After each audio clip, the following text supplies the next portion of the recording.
আড়িয়ল বিল পদ্মা ও ধলেশ্বরী নদীর মাঝখানে দেশের মধ্যাঞ্চলের সবচেয়ে বড় বিল। এর বেশিরভাগই বর্ষার পানিতে টইটুম্বুর থাকলেও পানি নেমে যাওয়ার পর বিস্তীর্ণ শস্য ক্ষেতে পরিণত হয়।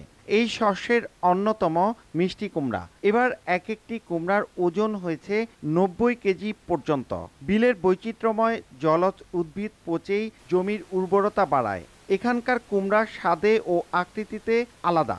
বৃহৎ আকৃতির কুমড়ার ট্রলার নৌকা সহ নানাভাবে সড়কে এনে পরে ট্রাকে সরবরাহ হয় রাজধানী সহ দেশের বিভিন্ন বাজারে। এই কুমড়াকে জিআই পণ্য ঘোষণার দাবি জানিয়েছেন স্থানীয়রা। এবার কুমড়ার আবাদ হয়েছে ইনশাল্লাহ ভালোই, কিন্তু দামটা কম। এই বিছনটা কি হয় আবার আল্লাহ রসুলের বুনি একমাত্র আমাদের বিলেই সবচেয়ে বড় কুমড়া হয়, এটা জিআই পূর্ণ করা উচিত। ভৌগোলিক কারণেই আড়িয়ল বিলের কুমড়া দেশের অন্যতম।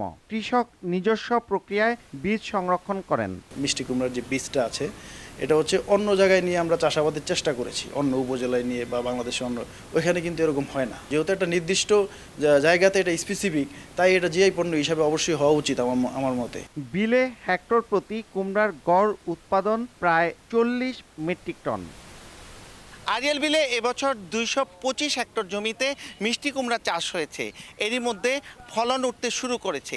উৎপাদনের লক্ষ্যমাত্রা নির্ধারণ করা হয়েছে ৯,০০০ মেট্রিক টন।